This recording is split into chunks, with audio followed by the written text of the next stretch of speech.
It's the first day of your long-awaited trip to the Amazon forest. You flew all the way to South America.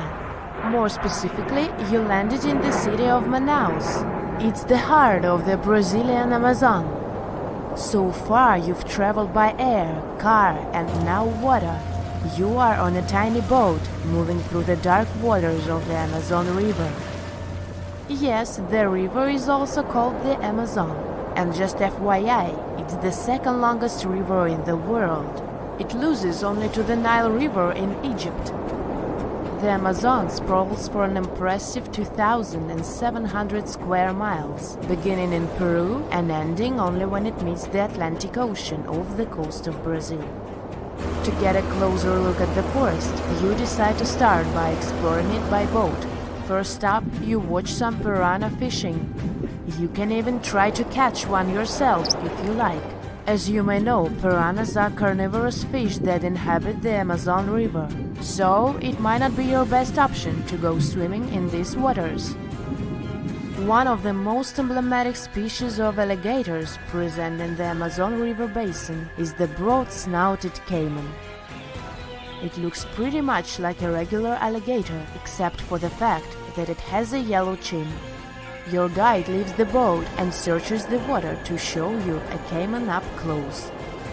He also tells you of another legendary creature that lives in the dark waters of the river, the pink dolphin. Lucky you get to witness a family of pink dolphins showing their fins near your boat. They look magical from the place where you're sitting. You've probably never known dolphins can be pink, huh? After a few mesmerizing moments, you discover that the dolphin's pink color is nothing but an illusion. The animals are originally pinkish-gray, but due to the brown colors of the Amazon River, they look vivid pink when you stare at them from above. Your guide tells you that the pink dolphin is a central character of Brazilian folklore. Locals believe that the pink dolphins can turn into humans and wander off into towns at night. You get off your boat near one of the entrances to the forest. Now you're going to continue your trip on foot. Your guide says that you are venturing into very dangerous terrain. The Amazon is home to some of the creepiest species of wildlife on the globe, but don't worry, we'll get to see a lot of them today. You've come prepared, of course. Bug spray, a raincoat, and your sharp eyes. Inside the jungle, you need to be alert at all times. You may have heard legends of the anaconda, a snake that can swallow animals as big as a cow in one go. Sorry to break it to you, but those are not just legends. Reptiles like these do actually exist. They live deep in the jungle. It right there, moving between the trees. Is it a spider? The so-called Goliath bird-eater is a monster spider. Its legs can grow up to a foot in length, and the spider itself can weigh around 6 ounces. It's also known as the king of tarantulas. You shouldn't get too close, of course. It's not venomous to humans, but its bite can surely sting.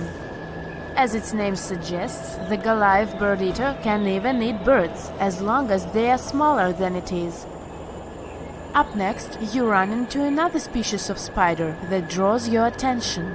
This one is so tiny that you almost don't see it. It's known by the popular name of the decoy spider. You see one of its creations, a gigantic spider built by the tiny Cyclosa spider in order to scare off large predators. This is as amazing as it is creepy.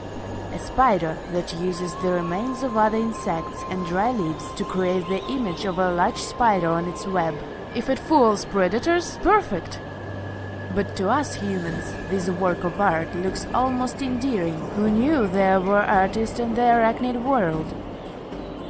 Near a small lake, you witness a unique scene. A large snake is slowly slithering its way toward a lizard that is resting on a rock. The lizard seems obvious to the presence of the dangerous reptile, but right as the snake is preparing to attack, the lizard flies the scene in its iconic way. The so-called basilisk lizard is famous for its ability to walk on water, or rather run across the water. This isn't an illusion, just a matter of balancing. The small lizard moves its legs on top of the water very fast, while its long tail serves as a counterweight. I wish I could do that. If you've ever wondered what a frog looks like on the inside, you've come to the right place. Right in front of your eyes, there is a rare local species of frog. It's known as the glass frog. This species of amphibian has a type of transparent skin that is completely see-through. In other words, you can see the frog's interior with astounding clarity. It's as if you had X-ray vision. Moving on with your journey, soon you come across a pond. Floating on its water is probably the biggest water lily you've ever seen in your life. These huge plants are also known as the Victoria Amazonica. They can measure up to 8 feet across and hold the weight of a grown-up person. But I wouldn't recommend trying to climb on it if I were you. Just cause, you know, it's the Amazon forest we're talking about. The wildlife here is amazing, but the forest itself is also a sight. There are over 80,000 species of plants and trees grown in the Amazon rainforest. In fact, you can find 10% of all the world's wildlife in this jungle. An estimated 400 billion trees grow on the gigantic area the forest occupies. Of course, this place is bound to be biodiverse, right? You won't be able to witness this phenomenon during your trip, but your guide tells you about a unique species of tree that is famous for being able to walk. Yep, you've heard correctly. There are walking trees in the Amazon rainforest. They don't have legs or anything like that, but they do move around in search of better lighting conditions. The Amazon canopy is so thick that only 1% of sunlight can reach the forest floor. Because of this, some trees end up getting less sunlight than others. The so-called walking palm trees seem to be adapted to this situation. They grow new roots, which helps them move for 1 to 2 inches per day. They can walk up to 65 feet per year. Maybe that's what inspired John Ronald Reuel Tolkien to create ants, huh? Those are pretty similar tree beings that roam freely around the world. I kid you not, it's not only wildlife that inhabits the Amazon. Actually, over 30 million people live in the forest. And there are also ancient settlements that scientists believe to have been thriving there. And I'm not talking about El Dorado, that's just a myth.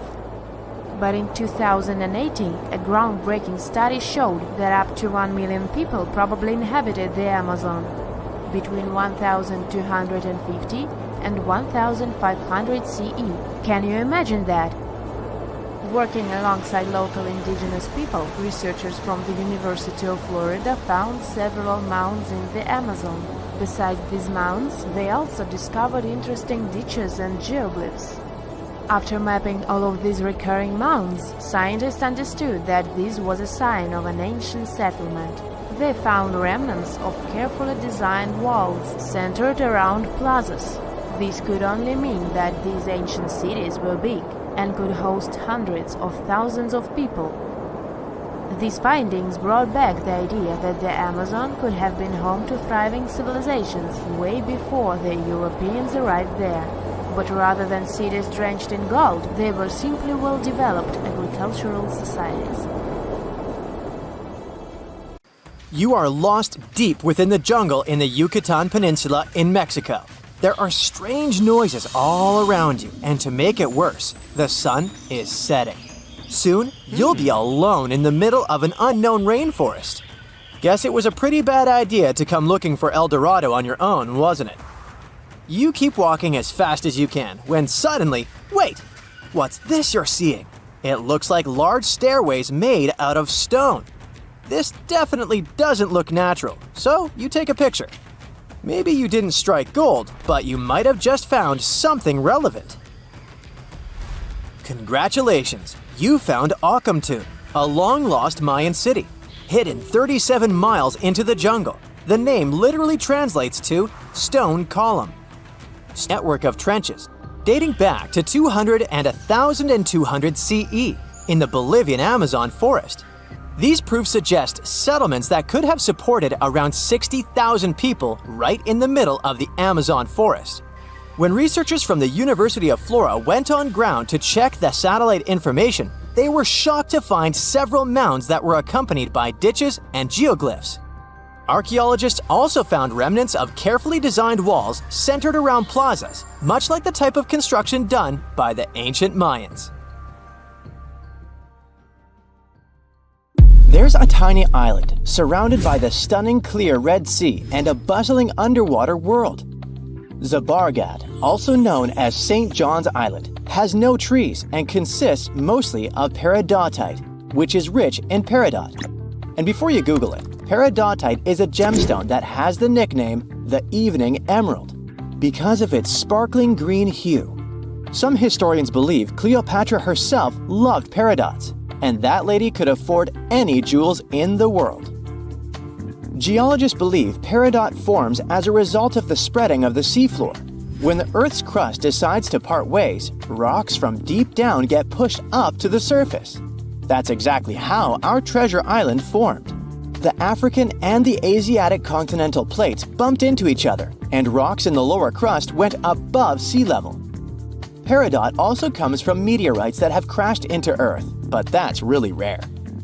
Its color ranges from a brown-green color to yellowish-green to pure green. Yellowish-green is the most common shade you'll see in jewelry.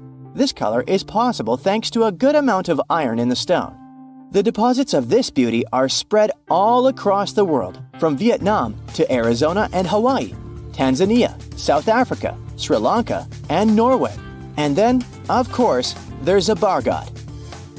So, this place is geologically unique as it's an island built of uplifted mantle, and it's also the oldest and longest known source of peridots in the world. The first people came here for the gemstones many centuries ago. Famous Roman philosopher Pliny the Elder mentioned in his writings that pirates had discovered Zabargad's treasures in the year 500 before the current era. The beautiful green rocks made their way to Queen Bernice of the Roman Empire. They came from the ancient trading port Berenike on the edge of Egypt's eastern desert. When the city fell in the 6th century, all work stopped, and the island with all its treasures stood alone for hundreds of years. In the 19th century, British explorers found the beautiful green island in the Red Sea and figured out it was the one described by Pliny the Elder a long time ago. Turkey did some mining here in the 20th century. Over just 4 years, they managed to collect over $2 million in peridots. They sent the gemstones to France for cutting. The work conditions on the island were nothing like a tropical fairy tale you could imagine. There was no drinking water for workers, so they had to install a gas-powered water condenser. Now, this territory belongs to the Elba National Park System. Most people come here to see the underwater beauties of the reefs, but if you look above the water, you can still see some beautiful sparkling peridots. If Christmas Island in Australia is on your travel list, plan the trip wisely. If you end up there in October or November when the wet season begins, you won't be able to enjoy a walk around. Red crabs cover the whole island like a blanket. And it's not one of those fluffy blankets you want to wrap yourself into. Over 100 million crabs are on a mission to reach the shore alive, marking a crucial phase in their life cycle. For the majority of the year, these red crabs reside in burrows and rock crevices. They have fruits, berries, fallen leaves, and various organic matter to keep them going. But when the dry season is over and the moon is in a specific phase, they know it's time to go. When they reach the coast of the Indian Ocean after several days of migration, they create deep burrows where females will eventually hatch their eggs. Once the burrows are ready, the male crabs return to the rainforests and the females stay at the beach for at least 12 days to keep the family going. The new parents are so smart, they follow the moon to pick the perfect moment with a milder tide to carry their eggs to the water. Once they hatch, the crabs bring their new family members back inland. There, they wait for the rainy season again to keep the circle of life going. To safeguard this magic, authorities close road in areas where crab migration takes place. Japan has a brand new addition to its archipelago. The world's newest landmass literally popped up in November 2023. This unnamed island is just over 300 feet in diameter. It's made of pumice and tuff left by an undersea volcano that kicked off its eruptions in October. The volcanic hustle has quieted down since then, and the waves are eroding chunks of the newly found land. Without lava flows to create a sturdy protective crust over the soft volcanic debris, the future of this freshly formed island is unstable. Similar islands had popped up before but were short-lived and vanished once volcanic activity ceased. An island born in 2021 the same way is still visible today though, so the newborn island might have some life prospects. If not, we're likely to see more territories like this. Japan is super rich in active volcanoes on land, with over 100 in its collection. If you make friends with the Uros people living in the Lake Titicaca area and ask them for their address to Sphinx, they're terrified of awakening something supernatural. In 1998, scientists discovered tunnels leading to empty caves under the Sphinx. They found evidence of earlier excavations there. It's quite possible that someone managed to find the treasures and take them away. Some people believe Egyptians found some kind of artifact under the Sphinx that has the power of unknown advanced technologies. The artifact is so powerful that it can change the course of history. Of course, most theories are just fairy tales of conspiracy fans, but it's a confirmed fact that the Sphinx hides a system of caves and rooms. There are so many rumors surrounding the Sphinx that it's impossible to understand what's true and what's false. In any case, it's difficult and dangerous to study the sculpture because active excavations can destroy it. And then the entrance to the underground rooms can get blocked by rocks and lost forever. Also, further exploration requires a lot of money, and financing is not always easy to find. But the main reason? It's too risky. There's no guarantee that people will be able to get out of the underground labyrinths. For these reasons, scientists and archaeologists have been exploring this majestic structure for so long. Another famous architectural monument with a secret is Mount Rushmore in South Dakota. Everyone admires the images of the US presidents' faces carved into the rock, but few people know that there's a secret room hidden behind the head of Abraham Lincoln. The architect of Mount Rushmore wanted to carve slabs on the rock with the record of the main stages of the country's history. But his plan was too complicated to carry out. Then he was offered to implement it on a much smaller scale, to build a secret room inside the mountain. The idea was to save this knowledge so that future generations will always remember the history of their country. Unfortunately, the architect didn't have time to finish his work. The construction stopped for several decades. But in the late 90s, the project was resumed. Porcelain enamel panels depicting the history of the US were placed in the room. It's possible that these plates will be stored there forever. But people can't see them, at least for now. The room is inaccessible to tourists as it's too difficult to get inside. Another secret room is located in the Empire State Building. More precisely, it's not even a room, but a place where you can take cool photos. Almost all tourists gather on the observation deck of the 86th floor to enjoy a stunning view of Manhattan. But there's another deck with panoramic windows on the 102nd floor. There are way fewer people there because almost no one knows about that place. Fortunately, access to this deck is open to everyone. You probably won't have to wait in line for a long time to take a photo.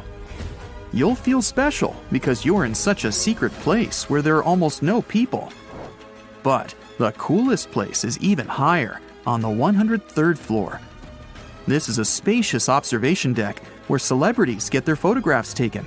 It's not a public place, but if you know the right people, you can get there. There are almost no security measures on the site. Only a low ledge between you and an abyss. That's why crowds of people are forbidden from coming here. It's not so easy to get there, and you're unlikely to succeed without a guide. First, you need to choose the right elevator that will take you there. Then you'll go through several engineering rooms filled with pipes, electrical panels, and other technical stuff. The final part of your way is a set of stairs inside a tiny corridor. And here you are, at the top of New York. Now we're in Paris. See the Eiffel Tower? Inside it, there are restaurants and observation decks. But if you try hard, you can find a secret apartment.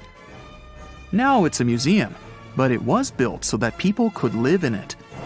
The architect of the tower, Gustave Eiffel, created this apartment in 1889 for himself. It's almost at the very top of the Eiffel Tower. Imagine what a beautiful view he observed every day. He was the first and only tenant. No one else could gain access to this place. When the architect passed away, the apartment remained empty for a long time. Only recently, they restored it and turned it into a museum. Inside, the epoch of the last century is recreated. They even put wax figures of Gustave Eiffel, his daughter, and the American inventor Thomas Edison inside the room. This place is filled with an endless stream of passengers, office workers running late, visitors from other cities, noise, and train whistles. At Grand Central Station in New York, among all these sounds, you can hear the sound of a ball hitting a racket, if you're in the right place. A real tennis court is hidden inside New York Central Station. It belongs to a tennis club that arranges corporate games for employees of many companies. The club was opened in the 60s. Now we're moving to London, Charing Cross Road. It isn't easy to find one secret place here. To do this, you need to look carefully at your feet. Do you see these sewer grates in the asphalt? Inside them, you can notice two signs with the name Little Compton Street. Yeah, there's another street right below you. It disappeared from all maps at the end of the 19th century. The word Rosetta Stone even entered the English dictionary. It represents a discovery that helps people understand an enigma that has been puzzling them for a long time. There are similar games. A symbol is attached to a particular message. Then you have to decode the message by replacing the symbol with a corresponding letter. In a nutshell, this is what scientists did with the Rosetta Stone more than 2 centuries ago. Do you know what is the oldest deciphered language in Europe? It has an unattractive name, Linear B. The script belongs to the Mycenaean Greek language. It predates the ancient Greek alphabet by several centuries. You can easily guess which script it is descended from. Linear A. The people from Crete used Linear B more than Ventris studied Greek and Latin. While attending the famous Archaeologists lecture, the young man decided to solve the puzzle of Linear B once and for all. He managed to do so in 1952. One of Ventris's most amazing discoveries was that the script was an archaic form of Greek. But cryptology still hasn't solved the code of Linear A. This writing system will remain a mystery until a motivated young person like Michael Ventris comes along. They wouldn't have to be a professional archaeologist. Basil Brown certainly wasn't. Yet in 1939 he discovered the richest early medieval tomb in Europe. This happened in Sutton Hoo in the southeast of England. This wasn't an ordinary tomb made out of stone. It was a full-size ship, 3 times as long as a London double-decker bus. And that's not all. Apart from its main purpose, the ship was full of riches. Deluxe hanging bowls, feasting vessels, gold and dress accessories, and luxurious textiles were just some of the treasures found. Archaeologists were also amazed by the silverware from distant Byzantium. You probably know this city as Istanbul, Turkey. Even in our age, it's several days' drive from Sutton Hoo. Just imagine how much time and money it cost to import a silver plate in the 7th century. That's when the ship went down, according to archaeologists. The English couldn't have done it. At that time, there was no England. The people living in the British Isles at the time were the Anglo-Saxons. Perhaps the ship from the grassy mounds in Suffolk belonged to one of their kings? We will never know. The local acidic soil did away with any possible evidence, or no one laid there in the first place. It could have been a cenotaph, which is a monument constructed to honor an important person. The archaeologists still don't have a definite answer. but what they have found at Sutton Hoo shed light on the Dark Ages. Before the discovery of the ship, they knew little about what had been going on in Britain after the Romans left. Now, the image of the early Anglo-Saxon society was much clearer. Perhaps the English soil will be the site of the next great breakthrough in archaeology.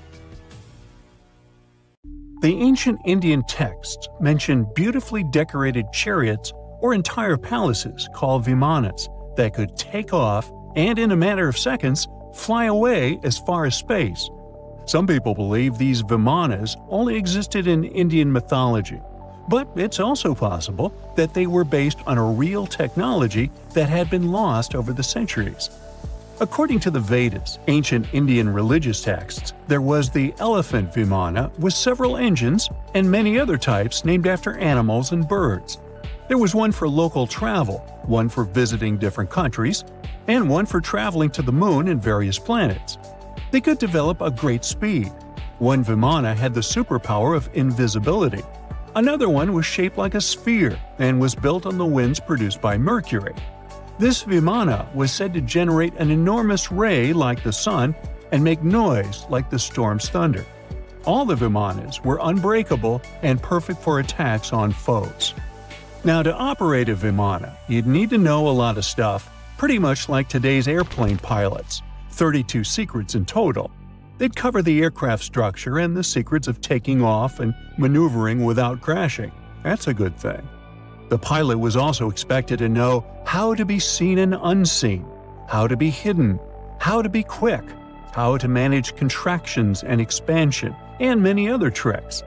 To hide the flying machine from foes, the pilot was instructed to move to the 8th atmospheric layer above the Earth and use the power of dark solar rays. This instruction might sound a bit weird, but there were others, more realistic ones, which still make sense in modern aeronautics. There are sections of ancient texts on the vimanas that focus on details like flight paths, pilot training, navigation, and even suitable clothes for pilots and recommended food for long flights. There was also a lot of technical detail about the use of heat-absorbing metals, the metals utilized, and melting points. The supporters of the theory that the vimanas were more than just myths are sure that the ancient Indians would unlikely go into all these details just for a beautiful story.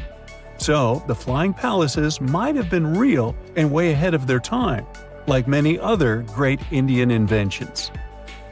Back in the 6th century BCE, an Indian physician named Sushruta basically wrote the original guide to medicine and surgery. They even called him the father of surgery for his work. Sushruta laid down the details on hundreds of medicinal plants and described complex surgical procedures. He gave instructions on nose reconstructions and skin transplants from one part of the body to another.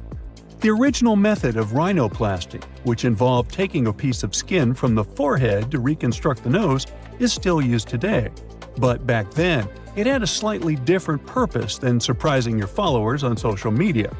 Those nose jobs helped out folks who had lost their noses as punishment for crimes or in fights.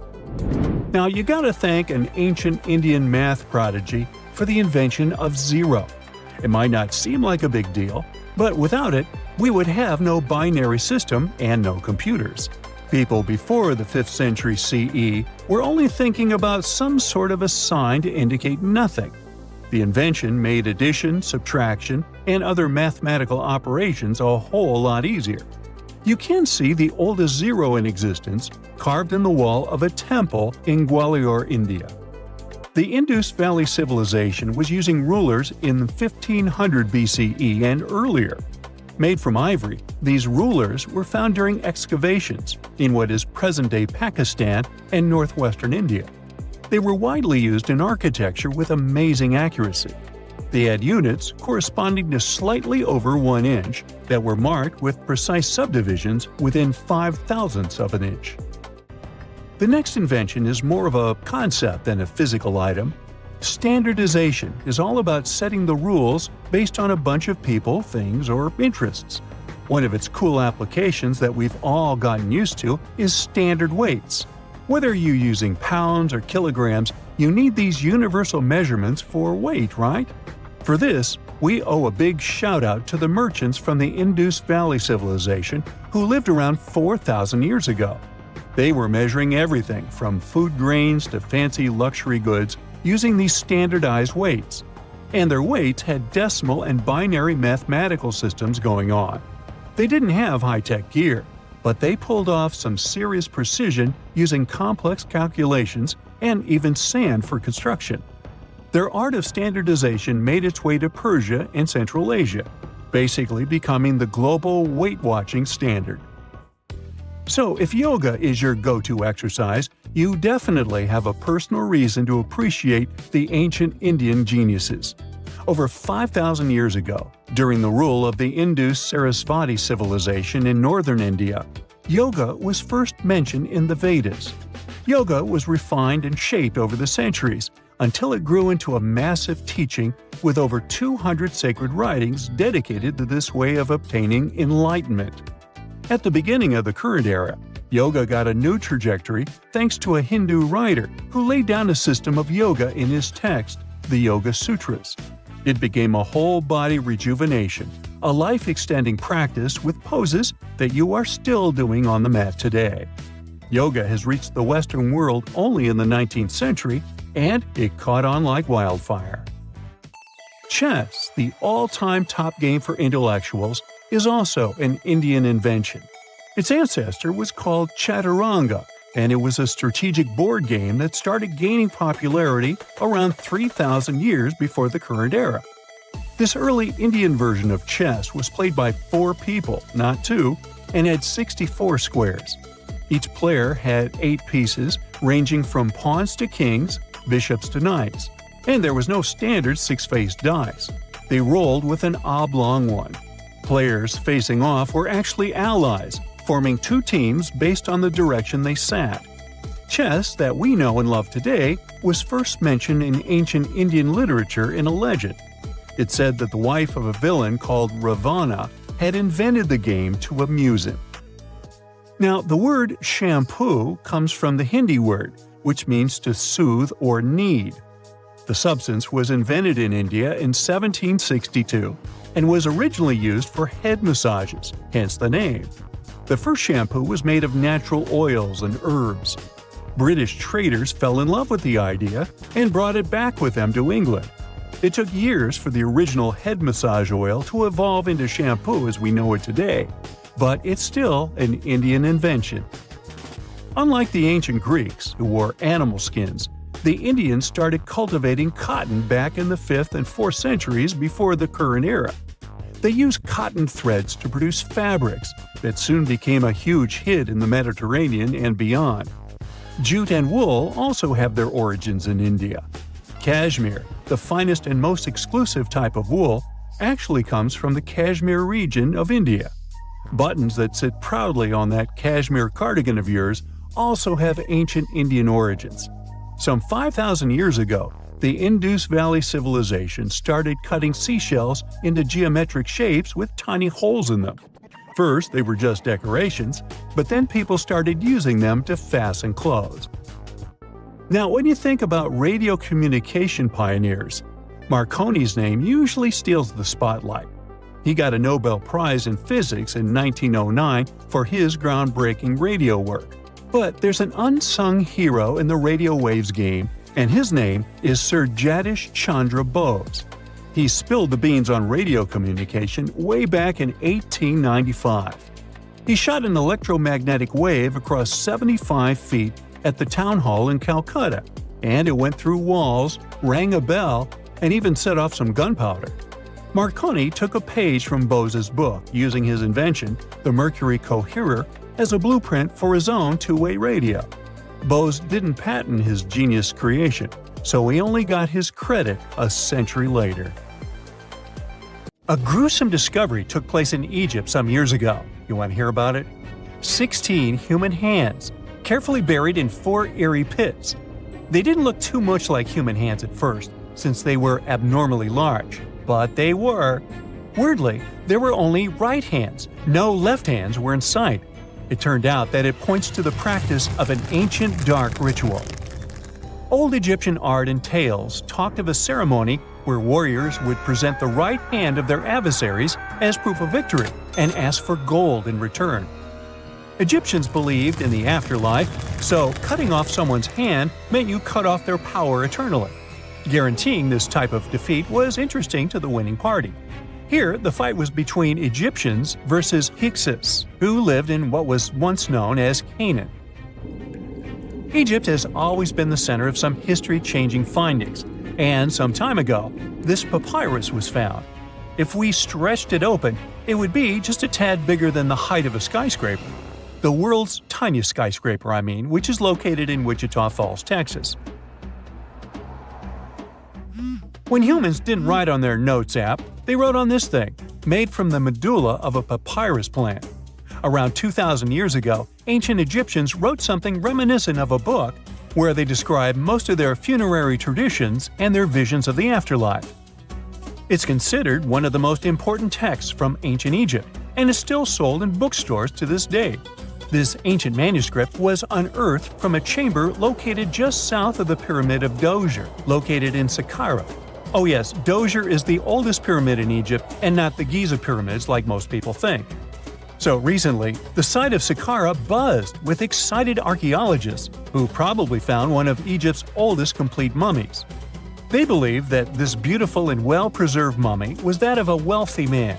He was discovered in a deep shaft, covered in layers of gold leaves. There are many symbols that show he was an important but of course, not everyone is on board with this theory.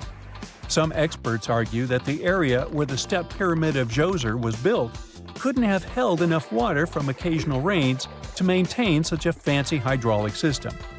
The main theory suggests that, in the past, there might have been some kind of lake nearby that would have filled up after a period of rain, and this lake could have supplied water to the complex's hydraulic system. But there is no mention of such a lake in any ancient Egyptian writings, so it might be more of a what-if situation than a reality. And then there's the issue of the hard work itself. Remember when I said this method could have allowed the ancient builders to raise stones with far less effort? Well, that might not be entirely true. According to some experts, just building this hydraulic device would have required a lot more heavy work than simply moving the stone blocks using good old-fashioned manpower. And let's not forget, the step pyramid of Djoser is like a baby pyramid compared to those that came later. The stones used for Djoser's pyramid weighed, on average, about 660 pounds each, which is nothing compared to the more than 2.5-ton blocks used later for the pyramid of Chichén. If this cool water lift theory gets completely ruled out, we still need to explain how this pyramid was built in the first place. To answer that, we need to rewind a bit and talk about the original plans. See, before Djoser's tomb became a pyramid, and placing the mummy in a furnished tomb, kind of like giving it a fully functioning apartment of its own. Why did they believe in this? Well, because they were deeply connected to their natural environment for the most part. They saw the natural cycles around them, like how the sun rose every day, followed by the moon, or how new life was always sprouting from plants, even after they had wilted away. They also believed that the powerful spirit Osiris, who represented the cycle of passing away and resurrection, played a role in this process. To prepare for the afterlife, the ancient Egyptians followed certain rituals, like mummification, which involved using materials like honey, resins, and incense to preserve the body. There's no other mummy more popular than that of King Tut. He was a young pharaoh who ruled over 3,000 years ago in Egypt. The problem with discovering ancient royal tombs is that most of such burial sites were previously robbed. People knew ancient rulers had been left with many valuable belongings, so those locations became vulnerable to thieves. When King Tut's tomb was opened in 1922, people were excited because it had not been robbed, like many other previously discovered royal tombs. That's how well hidden it was. Inside, his mummy was encapsulated in a total of 3 coffins, including one made of gold. The objects found in his tomb showed us what ancient Egypt was like. and studying his mummy also helped us learn about the culture and practices popular at the time when he passed away. We also learned about his family by looking at his DNA. Scientists were able to discover that he had had a disease called malaria and a problem with his foot that might have made it hard for him to walk. Ramses II was another pharaoh in Egypt who ruled for 68 years, which was quite a lot back in the day. He was known for his expansion campaigns and building projects. Many objects from his time as a ruler still exist today, including a large statue of him. Ramses II was about 6 feet tall and lived to be about 90 years old. After looking at his mummy, scientists concluded that he may have had a medical condition that affected his spine. Now, remember those thieves I mentioned before? They are probably the reason why Ramses II ended up in a plain coffin in a secret collection of royal mummies at Deir al-Bahari, which was rediscovered in 1881. Thankfully, archaeologists were able to identify him because his journeys had been recorded on his wrappings. The process was really tedious too. In fact, in ancient Egypt, the mummification process could take a staggering 70 days to complete. A special person would say a very specific speech while delicately handling the body and drying it out using a type of salt called natron. They also used linen and resin to make the body look more lifelike and to wrap it in cloth. The tomb was equally as important for ancient Egyptians. The walls of King Tut's tomb, for example, were adorned with intricate artwork that depicted his journey to the afterlife, from his burial procession to his passage through the underworld. The ancient Egyptians believed that everyone made this journey after passing away, and they filled their tombs with items and paintings to help of natural conditions, like extremely cold or hot environments, places with a lack of oxygen, or accidental exposure to chemicals that preserve the body. These conditions don't allow bacteria to grow, resulting in the body remaining more or less intact. Famous Otzi was one of these mummies. We know today he was a man who lived around 5,000 years ago in Europe. But upon his discovery in the Alps in 1991, Austrian authorities initially believed that he was a modern mountaineer because of how well preserved the body was. However, after the Iceman was removed from the glacier, it was determined that he was actually from the Copper Age. Now here's something. Baltic amber is one of the most common resins found in the world. The reason for this is that due to the vast forests of pine, their numerous deposits are so common, they provide wonderful treasures from long ago.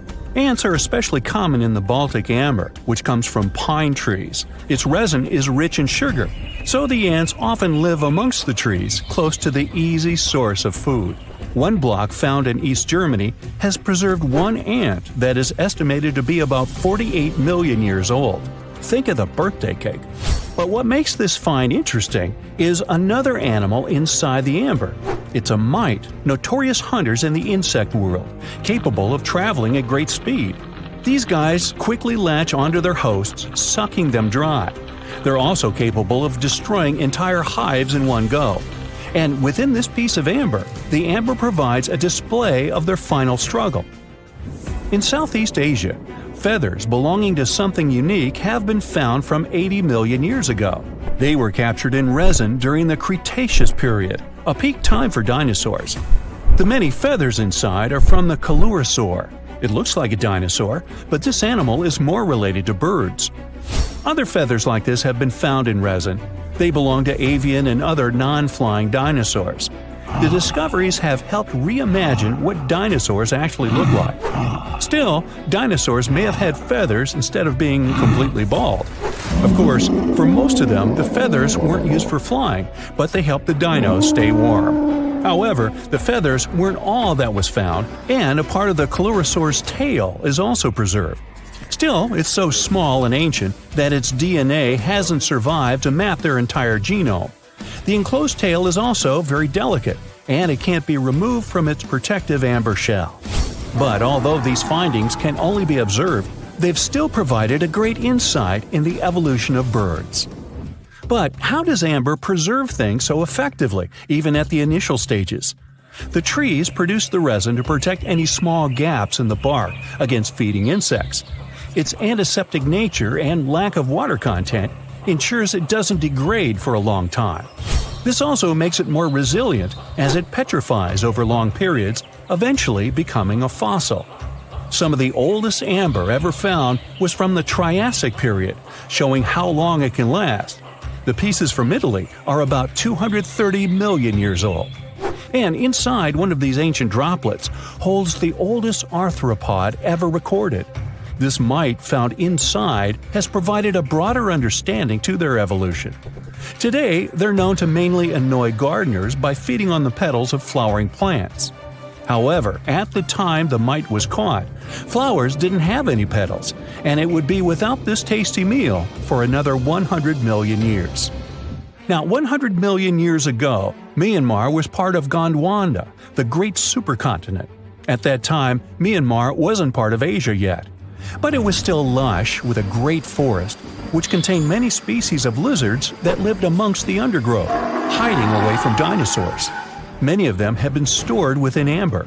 This fact helped discover ancestors of geckos and chameleons. By using CT scans, scientists have analyzed them, providing a glimpse into the formation of their scales, teeth, feet, and claws.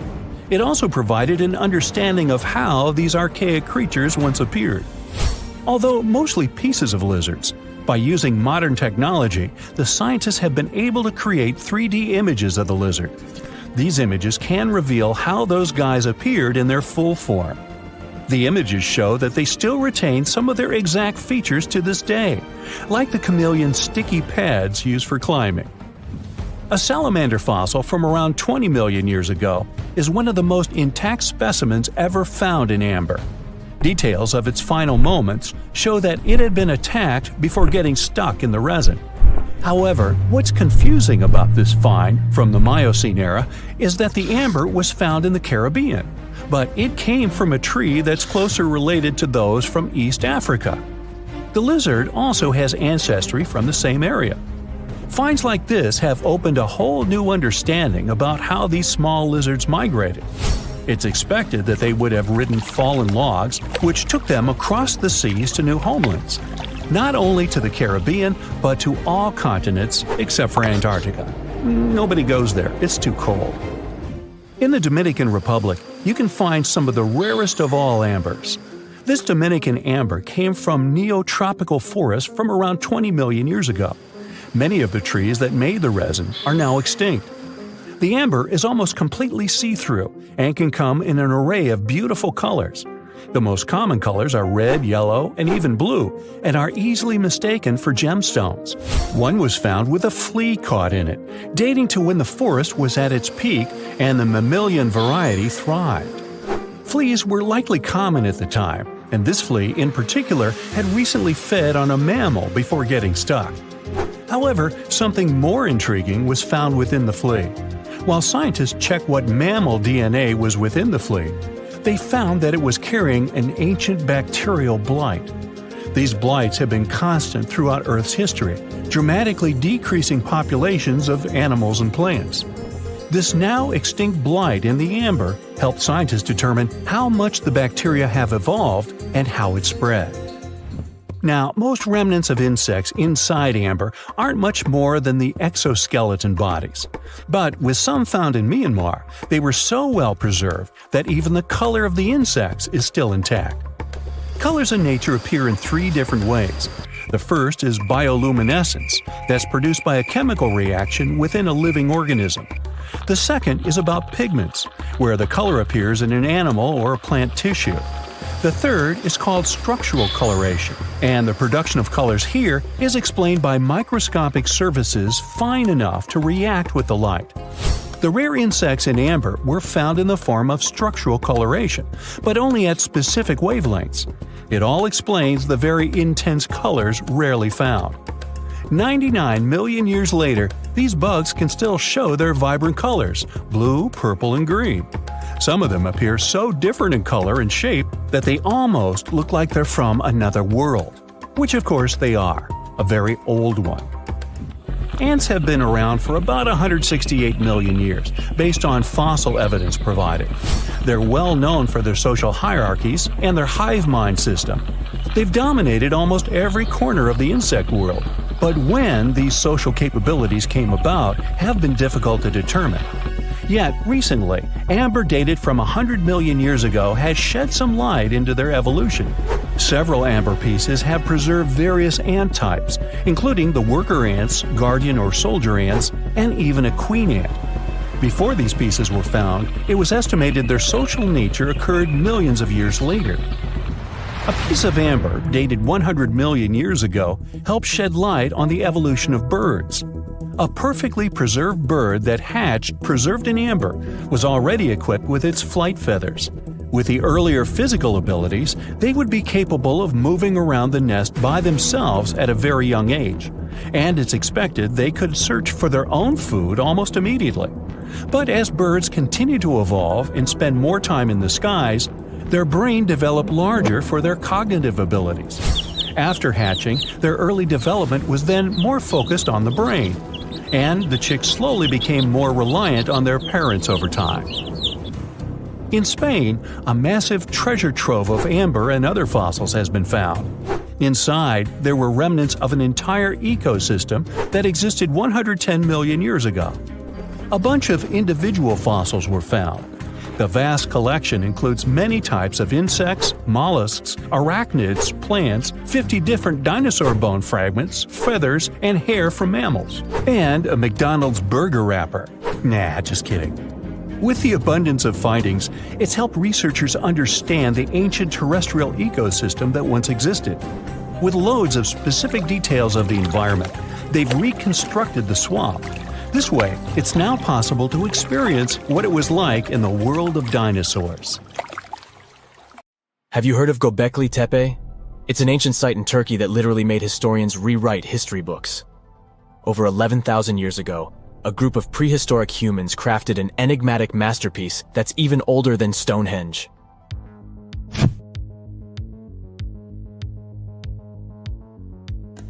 Before its discovery, archaeologists believed that people didn't know about iron and weren't good at making pottery. They were sure that settled life only emerged with the need for agriculture. But Göbekli Tepe changed this belief.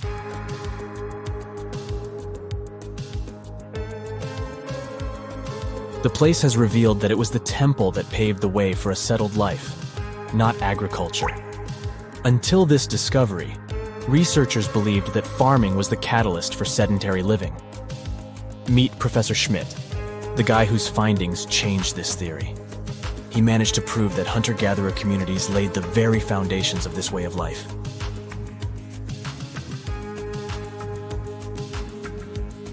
Back in the 1960s, other archaeologists visited the area, but they totally missed the mark. While surveying the region, they stumbled upon a hill with scattered limestone slabs and concluded it was just an old burial ground from medieval times. Little did they know that there was so much more to uncover.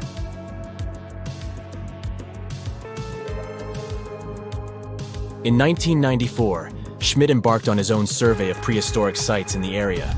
Surprise! He instantly realized he had discovered something truly extraordinary. Unlike the nearby flat and barren plateaus, Göbekli Tepe had a gently rounded top, rising 50 feet above the surrounding landscape. Funny enough, the translation of this place's name is Potbelly Hill. Schmidt was sure only humans could have made something like this.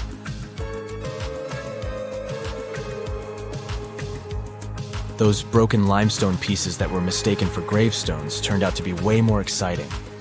It was like stumbling upon a hidden treasure. The pieces took on a whole new meaning, and Schmidt with his team was about to dive into the secrets waiting beneath the surface. To their surprise, they found no traces of a settlement.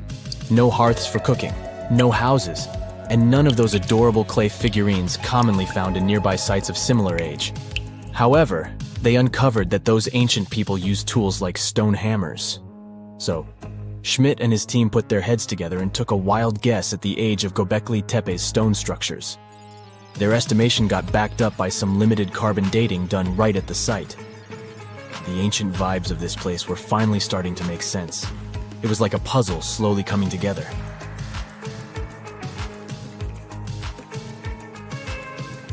You may think that back then, people didn't have special tools to create something as cool as Göbekli Tepe. Not true. Turns out, these prehistoric folks used flint tools instead of fancy metal chisels. They were also skilled at chipping away softer limestone and crafting pillars right on the spot. Afterward, they carried the pillars a short distance to the summit and placed them upright. Once the stone rings were complete, they covered them with layers of dirt. Over time, they added new rings, and voila! You've got a cool hill to impress people in the future.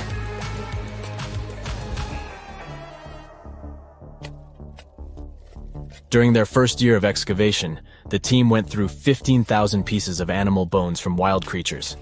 These people didn't have pet animals or grow their own food. They hunted wild animals for their meals. But things were about to change because the place had everything they needed to start farming. Scientists say they had wild sheep and wild grains that could be domesticated. And guess what? Just 20 miles away, geneticists found evidence of the world's oldest domesticated strains of wheat at a prehistoric village.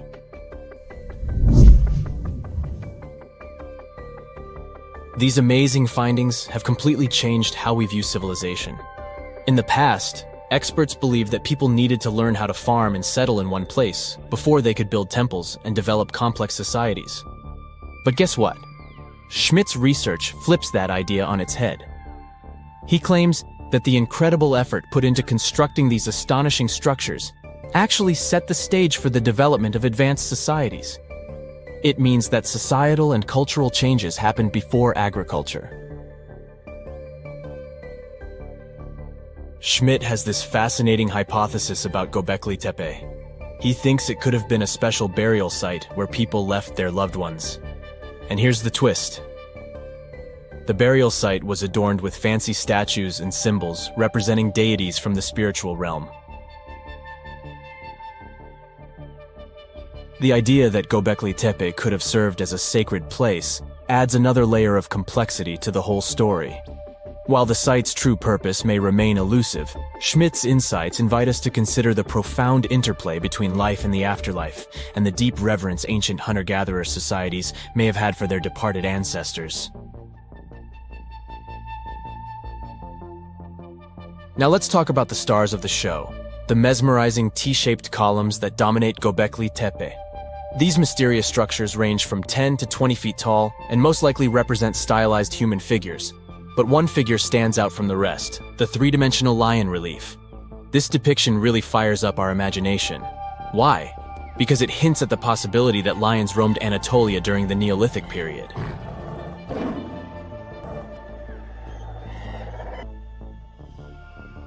These standing stones are arranged in circles and placed in rectangular pits. Each circle has a similar setup. Two big T-shaped pillars in the center, surrounded by slightly smaller ones facing inward.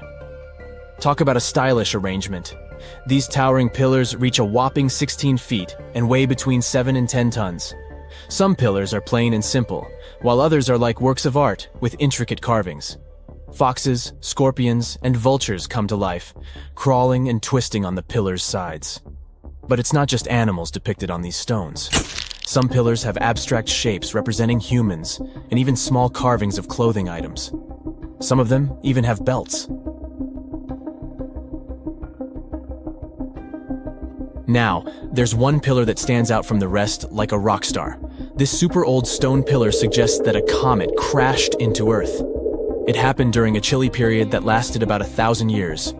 Previous studies examining Greenland ice cores hinted at this comet theory, but now the carvings at Göbekli Tepe prove it right.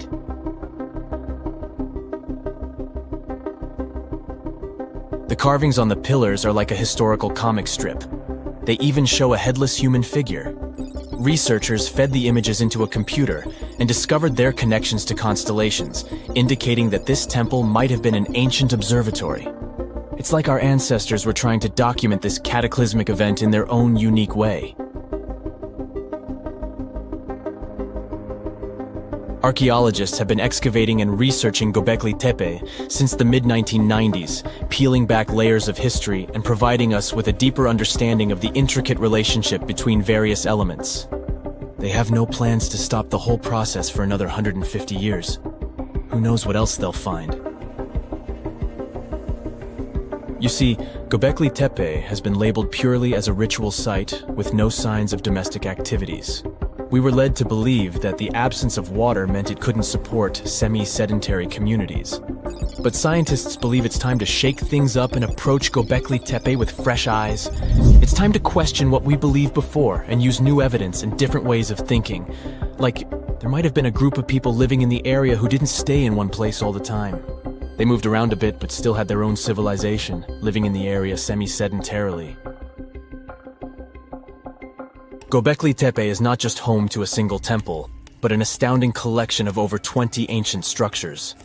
As archaeologists delve into the depths of this wonder, they are unraveling its unique layout, featuring 2 prominent focal points at the heart of each establishment, complemented by smaller structures and dividing walls. What's even crazier is that in this area, there are over 200 obelisks, which are narrow tapering monuments. Consider the Great Pyramids, one of the original 7 wonders of the world and the only one that still exists today. Did you know that the pyramids of Giza weren't the only pyramids out there? And they weren't even the first ones. First, there were the pretty good pyramids, but they didn't catch on. Nah, I made that up. Back to the story. In ancient Egypt, it was believed that kings were chosen by gods to serve on earth as their mediators. In the afterlife, they were expected to become gods themselves. The pyramid complex was built to make sure that the king had everything they might need in the afterlife. The complex included the pyramid, a palace, and temples. The tomb in the pyramid, where the king was buried, was filled with many things they might need, like furniture, food, and gold vessels. Actually, the first pyramid had been built 80 years before the first pyramid of Giza appeared. Overall, there were around 100 of them. Some weren't finished though, since the construction took a while and not every pharaoh lived long enough to see the end of the construction. And now let's talk about the construction itself. The biggest of the pyramids of Giza is as tall as a 40-story building. So how on earth did they manage to build a structure that massive 5,000 years ago, long before machines and other equipment appeared? Well, let's figure it out. So Pharaoh Khufu ascended the throne around 2575 BCE, and his architects started the construction of the oldest and biggest of the pyramids of Giza. He figured that over 2 million limestone blocks had to be used to build the pyramid, each weighing around 2.5 tons, around the weight of a rhino. The architect wanted to finish the construction in 20 years. To make it possible, a stone had to be carried and pushed into place every 4 minutes, 24 hours a day, 7 days a week, and 365 days a year, except leap year. So obviously, a lot of workers were needed to make it happen. Many believe that it was enslaved people who worked at the pyramid's construction site, but that's not true. Workers came from all over Egypt to contribute to the project. All in all, around 25,000 of them. The Egyptians were doing all kinds of work, starting with manual labor and crafting tools to administrative work. They all worked around 10 hours a day. They were housed and well-fed, and they were overall living a more comfortable life than an average Egyptian could afford at that time. Supposedly, the builders lived in a nearby temporary city and were a highly organized community with a strong leader. The pyramids seemed to be designed to align with the points on a compass, and their sides symbolized the rays of the sun. But back at that time, there were no compasses. Ancient Egyptians figured out the directions themselves and with amazing precision. To align the pyramids, they used 2 constellations. The construction site was arranged on the west bank of the Nile River. This also had a symbolic meaning. Just like the sun sets in the west, life sets in the west as well. The second pyramid of Giza was for Khufu's son, Pharaoh Khafre.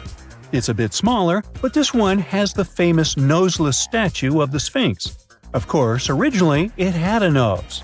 I would tell you what happened to it, but it's still a mystery, and no one knows for sure. Sphinxes have the body of a lion and the head of a human. They were considered guardians of important areas. This famous Sphinx, also pronounced Sphinx, has the head of Pharaoh Khafre and is guarding his pyramid, facing the sunrise. The Sphinx is one of the biggest and oldest statues in the world. Originally, it not only had a nose, but was also painted. Scientists have discovered traces of the red color of its face. So, most likely, the Sphinx was painted red. There are also remains of yellow and blue color on its body. The statue definitely wasn't boring. Till around 1800, the Sphinx was buried up to its shoulders until an adventurer with a team of 160 men dug it out. But let's get back to the construction. The workers, of course, needed stone blocks. There were two main places where people could get these stones.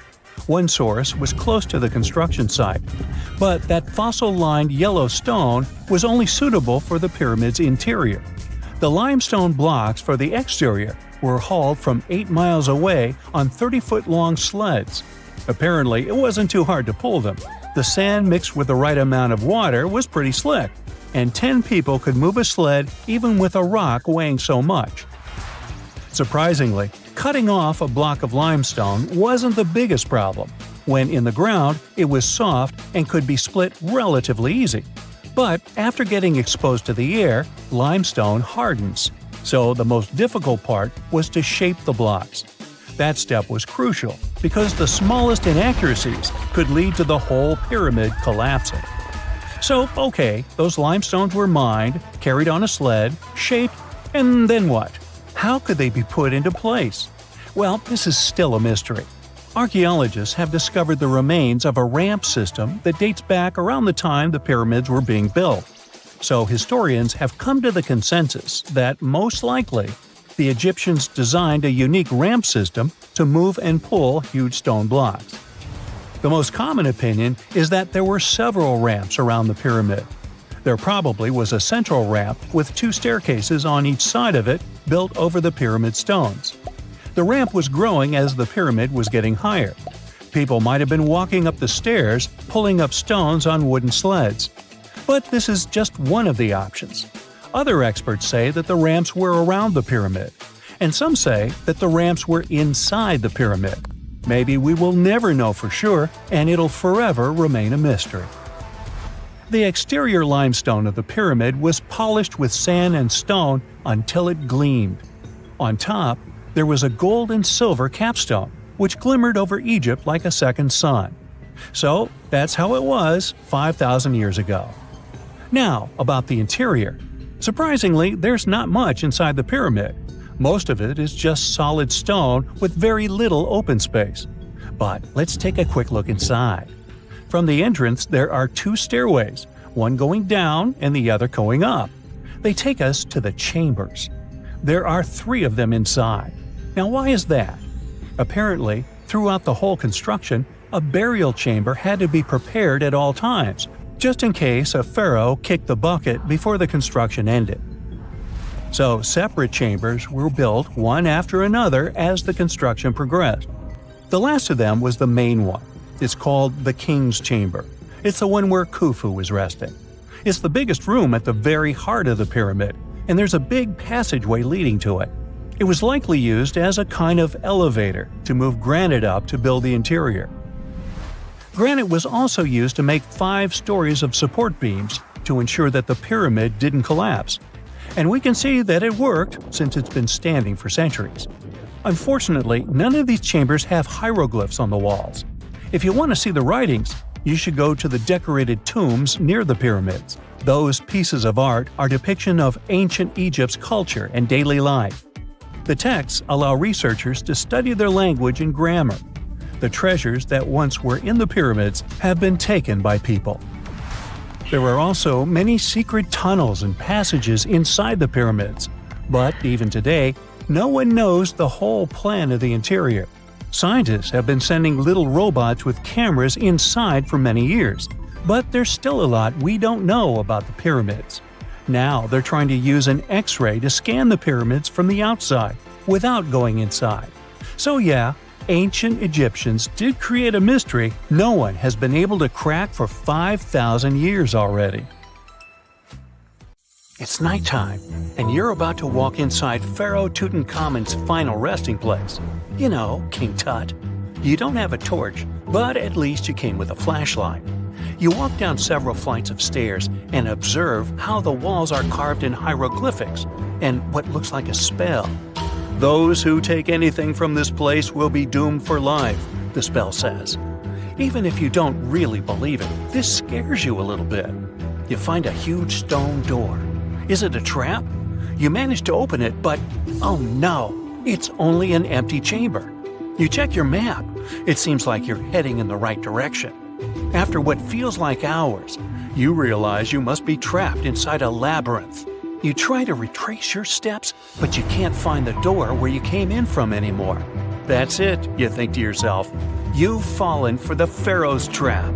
What's worse, you didn't bring a lunch. Okay, so we've all seen Hollywood movies where the main character is exploring ancient ruins and faces some seriously dangerous traps, right? We've been told Egyptian royalty protected their final resting places with venomous scorpions and snakes, sliding doors that will trap you for life, and giant rolling boulders that will crush anyone on their paths. The thing is, were these traps truly real? Well, I regret to be the one to break it to you, but this is all fiction. These elaborate traps were too technological. If there's a question that still baffles archaeologists to this day, it's this one. How did the ancient Egyptians build those magnificent pyramids? As far as we know today, their resources were quite limited, especially in terms of tools and building materials. We still don't have a fully satisfying answer, but hey, we've got some pretty amazing theories worth considering. The leading contender among these theories involves the clever Egyptians employing a sneaky strategy. Now picture this.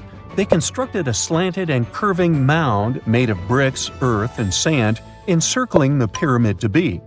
As the pyramid grew taller and taller, they simply increased the height and length of this wacky structure. It's like they were playing an ancient game of Jenga. Now, how did they get those massive stone blocks up there? Well, according to the legendary ancient Greek historian Herodotus, they used sleds, rollers, and levers. It sounds like they turned construction into a supersized game of tug-of-war. And guess what? Herodotus also claimed that the Great Pyramid, the one from Giza, the granddaddy of them all, took a whopping 20 years to build. There's more. Herodotus also dropped a mind-boggling number on us. 100,000 men were supposedly involved in this pyramid extravaganza. Did they hire the entire Egyptian population? Well, it might not be as far-fetched as it sounds. These men were probably mostly farmers, so they probably focused on the pyramids when there wasn't much work to be done in the fields. Like during the flood season of the Nile River. Obviously, specialists in the archaeological community had something to add to this theory. By the late 20th century, they discovered some evidence that suggests the workforce might have been smaller and more permanent than previously thought. Instead of a massive army of 100,000 pyramid builders, they proposed that a modest crew of around 20,000 workers, accompanied by support personnel like bakers, physicians, and even spiritual leaders, could have gotten the job done. There was also this theory that claimed that the pyramids were actually built from the top downward. It suggested that these colossal structures were nothing more than isolated hills used as quarries. The stones were supposedly drawn from these hills, and over time, competing engineers took charge and transformed them into the iconic pyramids we know today. Now, before you dismiss this theory as a wild fantasy, some folks thought it wasn't completely crazy. After all, there are instances where isolated hills exist, so maybe this theory had a tiny glimmer of truth. Whether it involved ramp building or ingenious work schedules, one thing is clear. Those pyramids have definitely left their mark on history and on our imaginations. Now, speaking of ancient Egyptian mysteries, there's this gigantic unfinished obelisk sitting in ancient Egypt, and scientists are trying to figure out how it was shaped.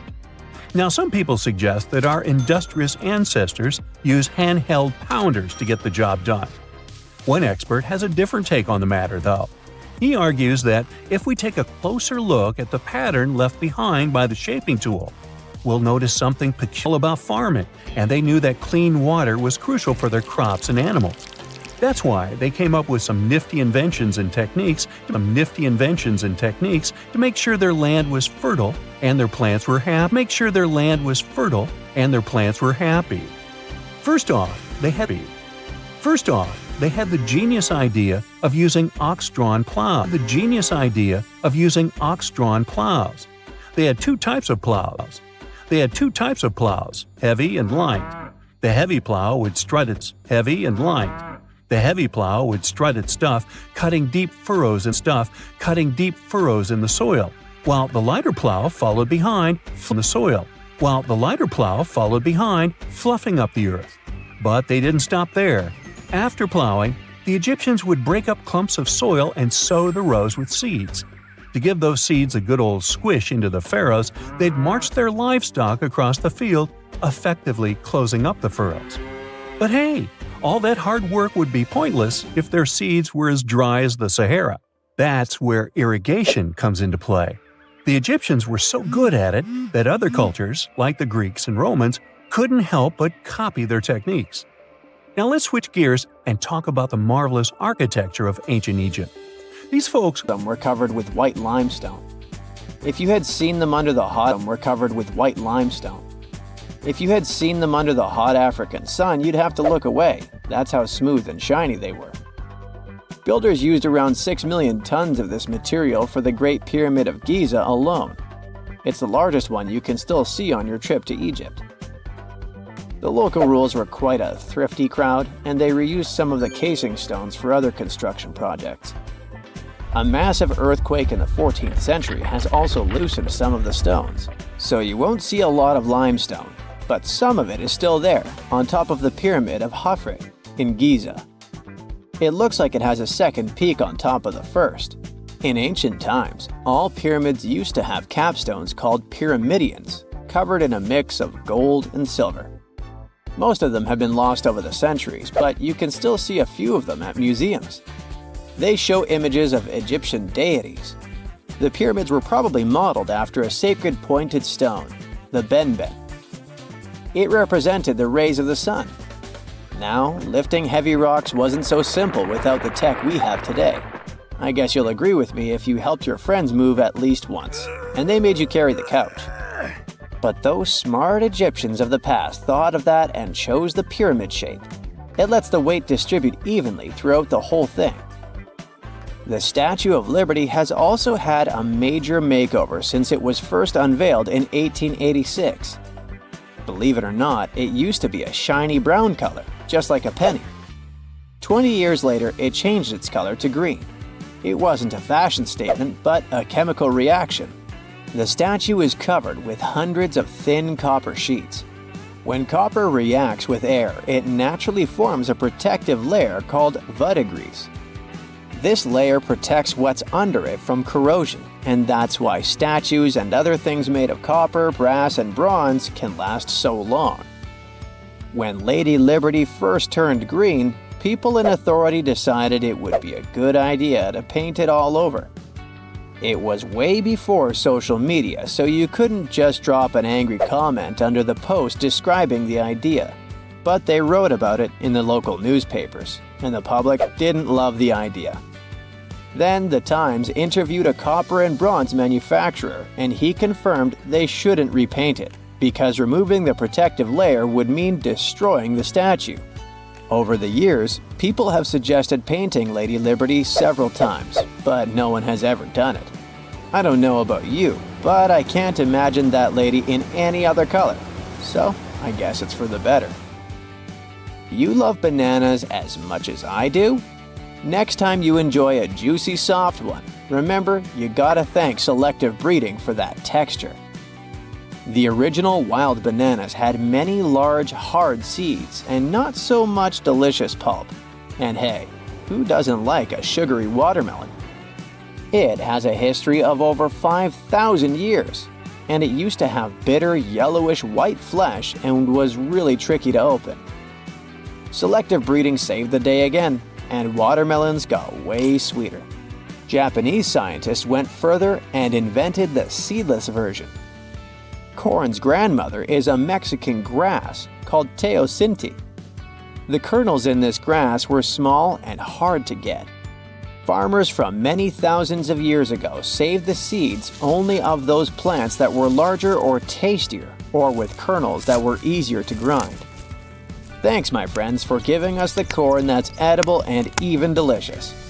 And just imagine, wild avocados were so small that they could easily fit in the palm of your hand. The pit in them was so large you wouldn't find much edible material inside. They also had a much harder shell than the ones we're used to. You probably wouldn't get a lot of work done without your beloved computer today, but I can't tell you exactly whom to thank for this invention. The ABC from 1942 is one of the contendants for the title of the first computer. It's short for the Atanasoff Berry computer, named after its inventors at Iowa State University. The ABC weighed over 700 pounds. Yep, yours must be way lighter than that. That big boy consisted of around 300 vacuum tubes and had a rotating drum, a little bigger than a paint can, and had small capacitors on it. A capacitor is a gadget that can store an electric charge, like a battery. The ABC could solve problems with up to 29 different variables to help scientists save some time. Like modern computers, it used binary digits, ones and zeros, to represent all numbers and data. Because of that, it was possible to do the calculations electronically.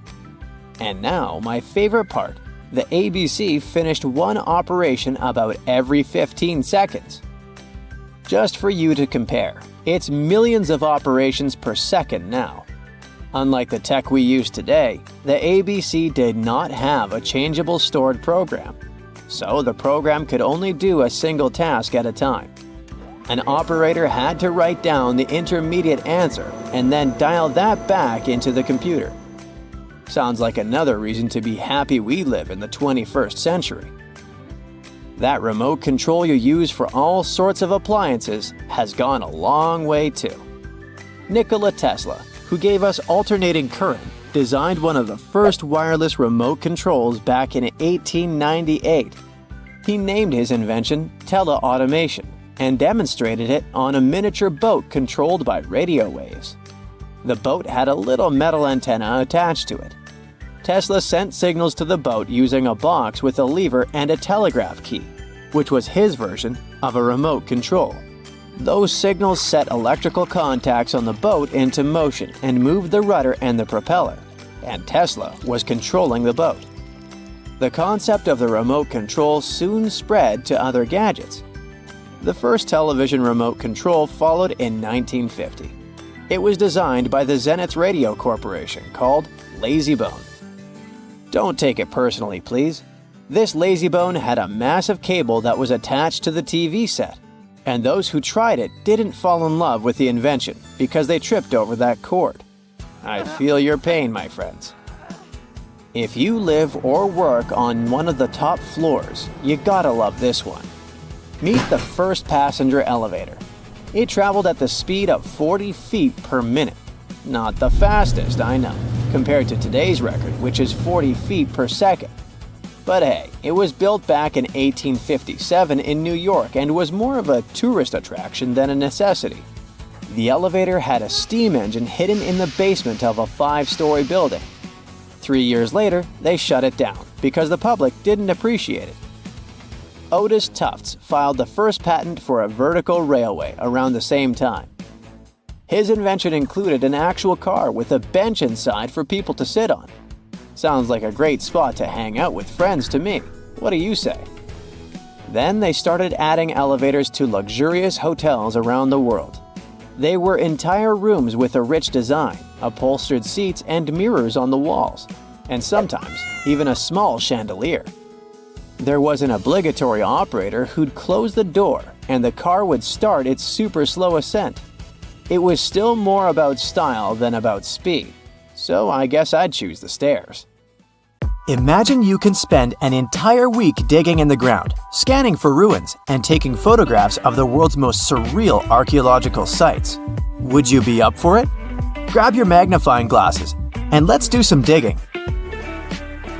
When in Rome, do as the Romans do. Walk around the city stumbling upon ancient history, So you're strolling around Esquiline Hill on a sunny afternoon. You have just finished your third gelato when you suddenly see it. The magnificent Daumus aurea, or Golden House, for the non-Latin speakers. The Roman Emperor Nero ordered to build this huge palace back in 64 BCE. The construction finished in 68 BCE. In its glory days, it occupied an area 3 times the size of the Vatican City. The building had gold leaf decor, semi-precious stones, and tons of frescoes. There were over 300 rooms in the palace, some of them overlooking the beautiful vineyard and animal-filled woods nearby. It held an enormous 100-foot statue of Nero himself. The octagonal wall was the grandest construction in the complex. Originally, it was a banquet hall with waterfalls cascading down the back walls. The hall rotated around its axis day and night as petals fell from above. Nero's successors stripped the whole palace of its materials. Today, tourists can visit the main structure and, of course, the octagonal hall. They excavated it, and you'll easily recognize it even with its bare walls. After flying halfway across the world, we're deep in the Cambodian jungle. Good thing you brought bug spray with you. Mosquitoes can get crazy in this tropical climate. Hidden among the forest is the city of Angkor. It was the capital of the Khmer Empire from the 9th to 15th century. FYI, the word Angkor means capital city in the Khmer language. The city became one of the largest in the pre-industrial world. Researchers say nearly 1 million people used to live there. Today, Angkor attracts visitors from around the world because of its stunning architecture. You can recognize the Khmer style in the use of huge blocks of sandstone. At the center of the complex lies Bayon Temple. It's decorated with 216 smiling faces, which scientists say are meant to resemble the founder of the Angkor Empire. They believe the towers used to be decorated with gold, but today the site is a maze of vine-covered temples. The city was abandoned in 1431 and wasn't rediscovered until the 1840s. In 1992, they named it a UNESCO World Heritage Site. The United States is not usually synonymous with ruins, but here's one. In the mountainous state of Colorado lies the ancient home place of ancestral Pueblans. Throughout the Mesa Verde National Park, there are over 600 cliff dwellings built by the Pueblans around the 1190s. The Cliff Palace alone had over 150 rooms. It was a multi-story building of sandstone and mud mortar. To arrive at the balcony house, visitors had to climb a 32-foot ladder. There, you can see a mid-sized village of 38 rooms and 2 kivas. Kivas are traditional chambers built by Pueblans for ceremonial purposes. By 1300, the Pueblan occupation of the Mesa Verde ended. Thankfully, the site is open for visits now.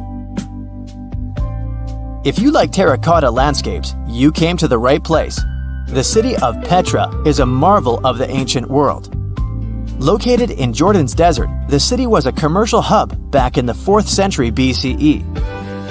The Nabataeans, an Arab Bedouin tribe, lived in the so-called Rose City and thrived for many years, accumulating a significant amount of wealth. They invented an innovative water management system that made the region habitable. The rock-carved gate-like structure Petra is famous for is what is called the Pharaohs' Treasury. It stands at the main entrance to the site and is said to have a hidden treasure beneath it. In the early 2000s, the site was named one of the 7 new wonders of the world. All the way in South America, in the country of Guatemala, lie ancient Mayan ruins. The lost city of Tikal is a site made of 12,000 buildings, the remains of the capital of the ancient Mayan Empire. It is comparable in importance to London or New York. The North Acropolis is Tikal's most ancient complex of monuments. Built solely by human hands in 750 BCE, it served as the resting place of kings and chiefs. Back in the day, the step pyramid temples were painted a beautiful red. Mayans loved that color. Today, of course, you'll only see the limestone. Archaeologists have no clue as to the cause of Tikal's decline. Was it drought, disease, or something else altogether? Located on the left bank of the river Tigris is a strange old ruin, a battered archway. It belonged to a city named Ctesiphon. the jewel of the Persian Empire for over 800 years. The city hosted an extravagant palace, decorated with a glass mosaic, jewel-adorned carpets, and a lot of marble. What is it with royalty and marble anyway? The arch was part of an imperial palace complex. Until modern times, it was the largest man-made freestanding vault. Notice how there are no pillars sustaining it. The enormous wealth of the city made it a constant target for other empires, until it eventually fell. In the mood for some more Mayan ruins? Chichén Itzá is an archaeological site with the best preserved pyramids on Earth. Located in Mexico's Yucatan state, this Mayan city is well over 1,500 years old. At its peak, it was home to 35,000 people. The site has a total of 26 ruins to be uncovered. The highlight here is El Castillo, a tremendous step-like temple standing 80 feet above the ground. Its most peculiar feature is that it has 91 steps up each of its 4 sides, including the upper platform. It makes for 365 steps, the number of days in the solar year. The oldest lost city in this list dates back to the Neolithic period. It was when us, human beings, started farming for the first time, instead of living a fully nomadic lifestyle based on hunting and gathering. Located on Orkney Island off the coast of Scotland is a prehistoric site known as Skara Brae. Thanks to good restoration, the site is very well preserved.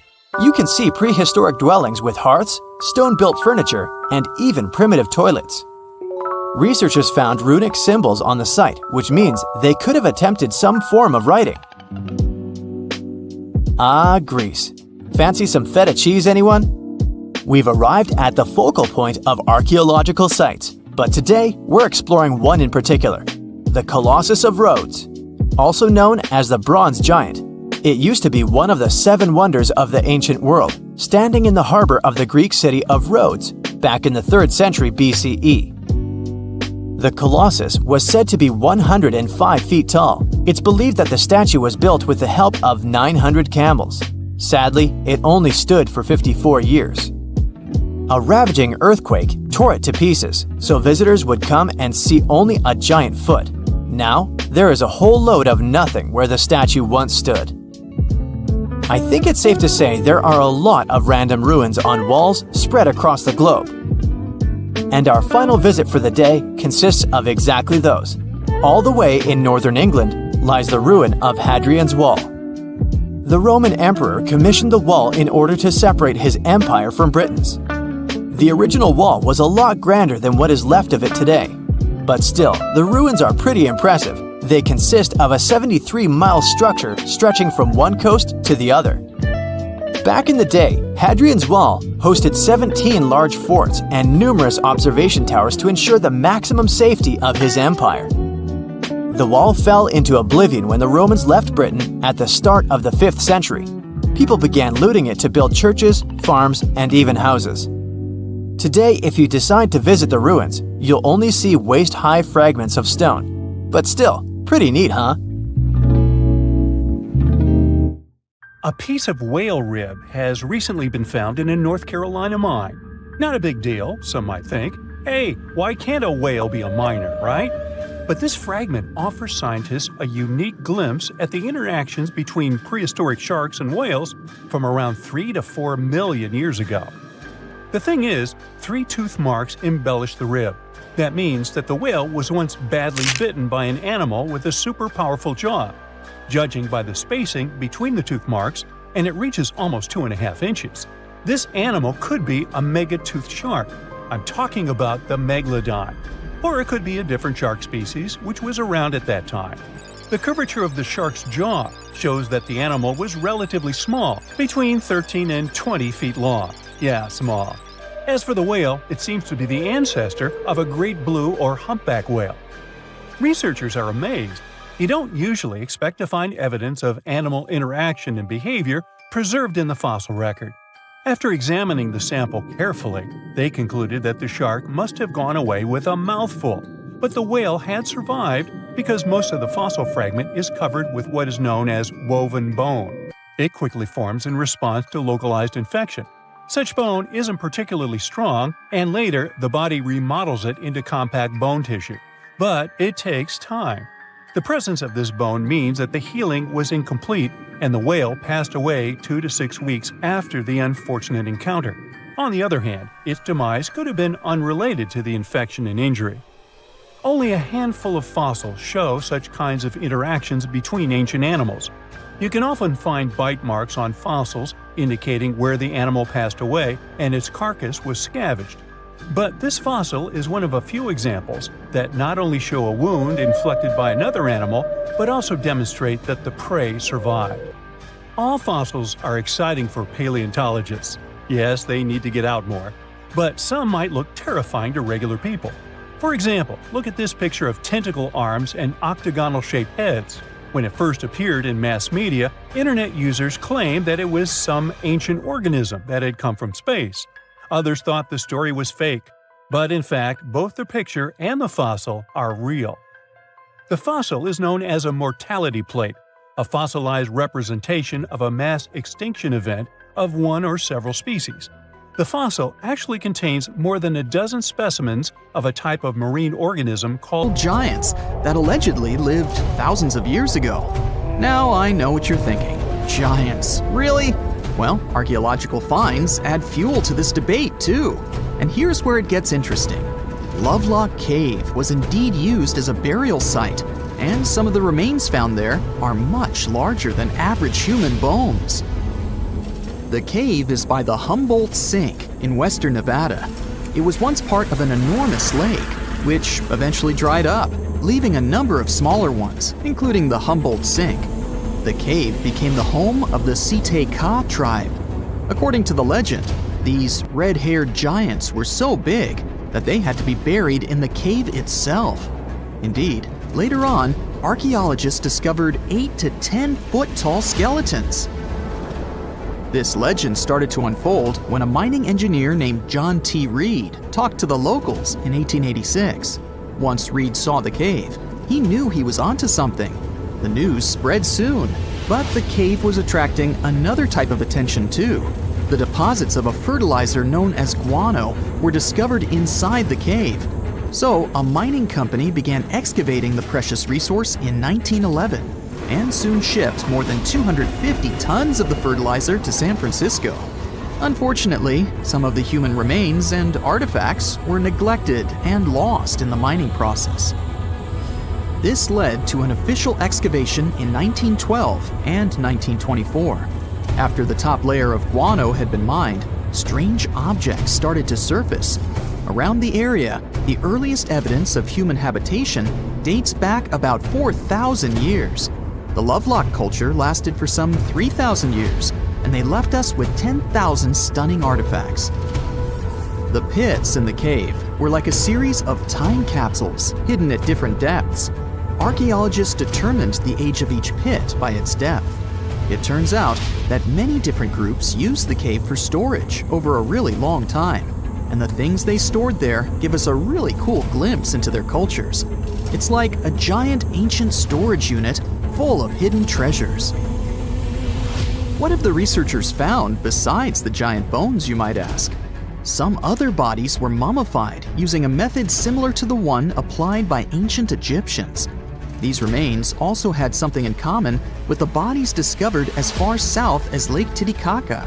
Both mummies had some red hair, yet there are scientists who believe this reddish hue is the result of the interaction with the environment in which the bodies stayed.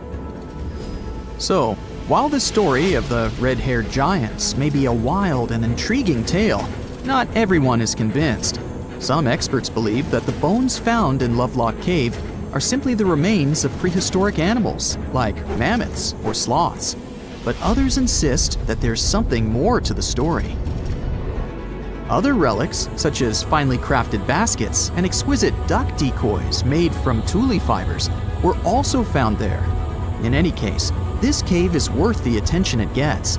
By the way, you can still visit this cave today and see the pits of different depths with your own eyes. But let me tell you one thing. It's in a hot, dry, and isolated place. Archaeologists have made another discovery that seems to be straight out of a legend. They think they found the palace of the one and only Odysseus, who was the legendary Greek king of Ithaca and the hero of Homer's epic poem.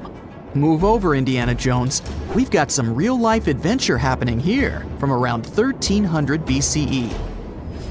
Apparently, this is the only palace mentioned in Homer's epic poems that hasn't been found. The excavations have been made on the Ionian Islands, and the view from the ruins found on the island of Ithaca are exactly as described in the Odyssey, says the professor who led the excavation team. Known to the ancient Romans as Ulysses, the Greek hero took 10 years to return home to Ithaca after the fall of Troy.